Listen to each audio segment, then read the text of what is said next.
this is JC. Welcome to Missed Again, where every missed shot is a lesson. It's not about perfect play, it's about my struggles and honest progress. This video is a direct follow-up to my instinctive banking video linked in the card above, the description, and the pinned comment. Do check out the video if you haven't. The video is also part of my Kick and Bank Shot playlist linked in the description. In this video, we are going to do a deep dive into the spot on the wall hack that might change your banking game completely. The beauty of the spot on the wall is that the fundamentals are exactly the same as for one rail kicking. So if you learn this method for either type of shot, you would have learned it for both shots. Alright, everything I need to say has been covered in the previous two videos, so let's get started. The spot on the wall is a method that allows you to shoot bank shots without finding bank angles or doing any calculations. However, it does not develop instinctive aiming, which I think is essential for all pool players. But this is a very powerful hack. Let me first explain what is the spot on the wall and how it works. The 5 balls on the table all have a different bank angle to the bottom right pocket marked by the 9 ball. That means each ball has its own aiming point for the bank shot on the rail.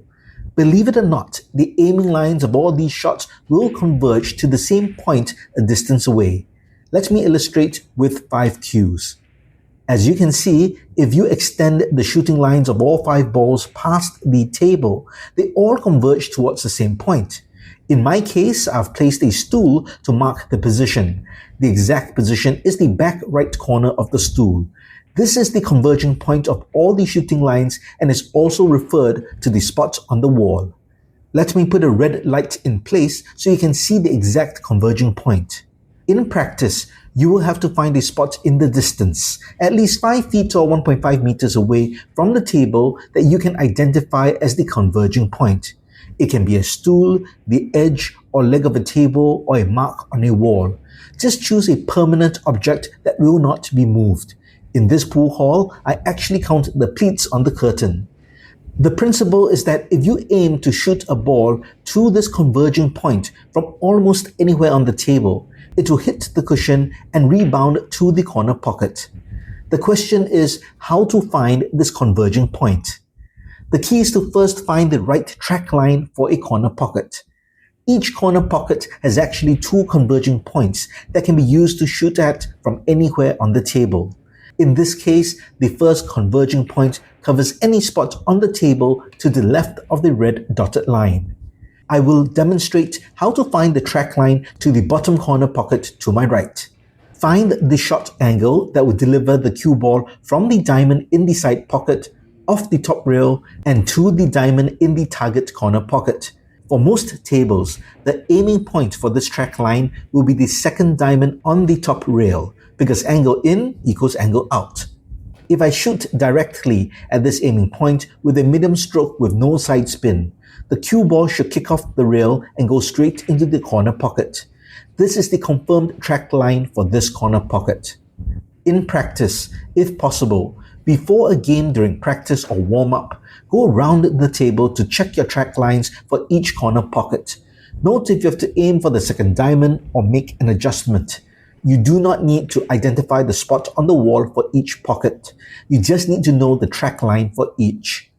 Once you've found the track line, you can find the converging point or spot on the wall. Simply look at your track line, lower your eye line to table height, and look past the top rail at least 5 feet or 1.5 meters. Look for something that you can identify as your converging point. In my case, it is the back right corner of the stool that I've marked with the red light. Whatever your object or mark is, remember it, and that is your spot on the wall. So to recap, I've identified my spot on the wall based on the correct track line. This spot on the wall can be used as an aiming point for any bank shot when the object ball is on any spot on the table to the left of the second diamond line. I just focus on aiming and shooting the object ball to that spot on the wall with a straight medium stroke with a center ball hit. If executed correctly, the object ball will be banked to the corner pocket. The spot on the wall will work for any object ball in any position on the table before the second diamond line from the target corner pocket. But do take note of the safe zone as described in the previous video. If the object ball is under the safe zone, you must hit harder to ensure the bank angle does not widen due to the increased distance. For object ball positions that are above the safe zone, you must also adjust for speed. A shot at this distance is challenging as it is close to the top rail, and a hard shot will cause the rebound angle to shorten greatly. Unfortunately, there's no formula to determine how much the angle must be opened up. This requires a bit of experience. You can either aim slightly to the right of the spot on the wall or use right spin to widen the rebound angle of the object ball to reach the corner pocket. I'm shooting instinctively by shooting a bit to the right of the spot on the wall and adding a little right spin. You must experiment and develop the feel for it. Now that we have covered the first spot on the wall, let's look at the other. The first converging point does not work for object ball positions on the right of the second diamond line simply because it is past the bank angle line. So a second point is needed, and it's very easy to find. You just need to know the correct track line, and this track line connects the bottom second diamond to the corner pocket diamond. And the aiming point is the first diamond. You can test this out to be sure. Shoot with a medium stroke with no spin, and the cue ball should kick directly in the pocket. You locate the converging point or spot on the wall in the exact same way. Lower your eye line to table height and look down the track line. Find an object or mark to be your spot on the wall. I've adjusted my red light to mark the second spot on the wall for your visual reference. This spot can be used for the aiming point for any bank shot to the bottom corner pocket when the object ball is in any spot in this area of the table. Shoot with your medium stroke with no spin. Personally for me, for object balls in this zone, I always use instinctive banking because I find it easier. My humble suggestion is to try using instinctive banking for this zone and spot on the wall for the main table zone. This allows you to use a hybrid approach to banking and develop both skills. You might be wondering if the spot on the wall can be used for the side pocket. And yes, it can. You just need to find the correct track line to the side pocket. This is essentially the reverse of the corner pocket track line, so you can work backwards to find the track line. Remember, for most tables, it might be the second diamond itself. Once you find the correct track line, find your new spot on the wall at least 5 feet or 1.5 meters away from the table. I've indicated my side pocket spot on the wall with the red light. As before, you line up your shot to shoot the object ball towards the spot on the wall. For the side pocket, you need to be even more accurate than the corner pocket as there's less room for error. The great thing about the spot on the wall for this side pocket is that there's only one spot needed that will work for all positions on this half of the table. However, you still must adjust for speed if the object ball is outside the safe zone as discussed in the previous video.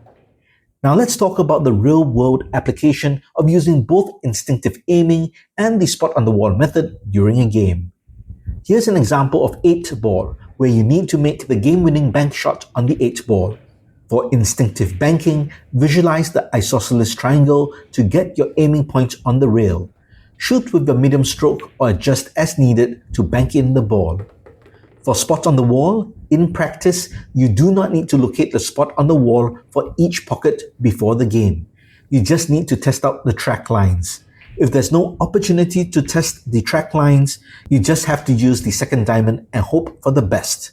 Assuming you know the track line, when it comes to a corner shot, just sight the track line and find the spot on the wall at that time. Aim to shoot the object ball to the spot. But remember, it might not always go in. That is the reality of the game. Missed again. So far, we've been focusing on table width bank shots. Let's talk about table length bank shots. Table length bank shots are definitely more difficult due to the distance.